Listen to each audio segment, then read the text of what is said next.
जल प्रदूषित होने की वजह से कई बीमारियों को करते हैं, जिससे मनुष्यों की मृत्यु भी हो सकती है अथवा जीव जंतु में कोई ना कोई हानि अवश्य होती है। जब हम देखते हैं कि हमने पढ़ा था कि जल वाष्प एक तो जैसे पानी को गर्म करते हैं और वो वातावरण में जाती है उसकी गैस, वो जल वाष्प होती है।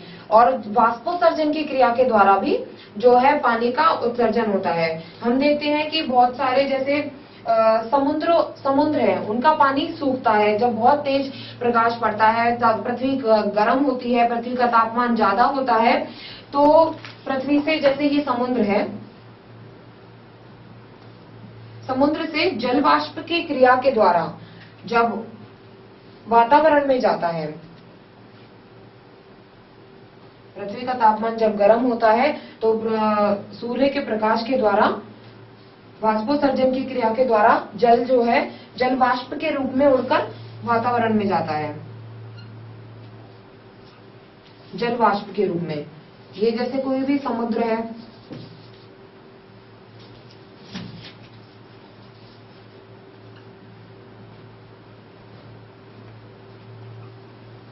यहां से जल वाष्प की क्रिया के द्वारा जल जो है वो वातावरण में चल जाता है।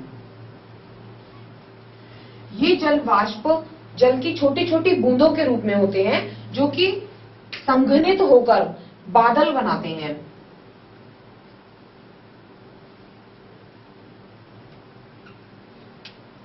ये जो जल की छोटी छोटी बूंदें होती हैं, जो कि संघनित होकर के बादल का निर्माण करती हैं। यह बादल वायुमंडल में जब बहुत सारे बादल बन जाते हैं, जल की छोटी छोटी बूंदें संघनित होकर के वायु का निर्माण करती हैं, फिर ये जो बूंदें हैं वो भारी हो जाती हैं जल की बूंदों की वजह से, और फिर बादल ये पृथ्वी पर जाकर बरस जाते हैं, तो वापस जल पृथ्वी पर आ जाता है। इस तरह से जो है जल का संतुलन बना रहता है पृथ्वी पर। इसीलिए पृथ्वी पर जो है वो जीवन है, जल की उपस्थिति के कारण ही। पृथ्वी पर जीवन जल की उपस्थिति के कारण है, और जल जो है वो वातावरण में इस प्रक्रिया के द्वारा संतुलित रहता है।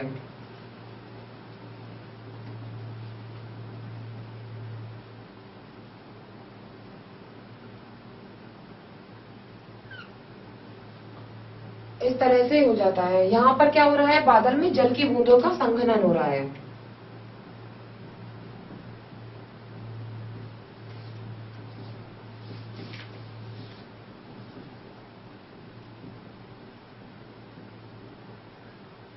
और फिर ये संघनित होकर ये वर्षा के रूप में पृथ्वी पर आ जाती है।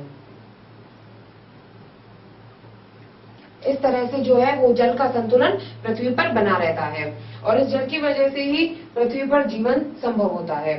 तीसरा और जो मुख्य कारक है जल के बाद में आता है मृदा। जिस पर जो पृथ्वी पर हम रहते हैं वहां पर मिट्टी का होना भी अनिवार्य है।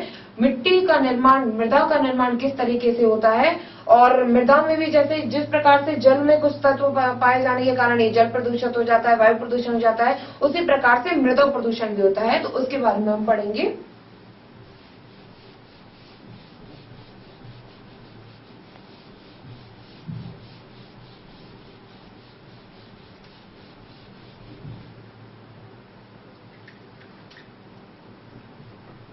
तीसरा जलवायु संबंधी जो कारक है वह है मृदा।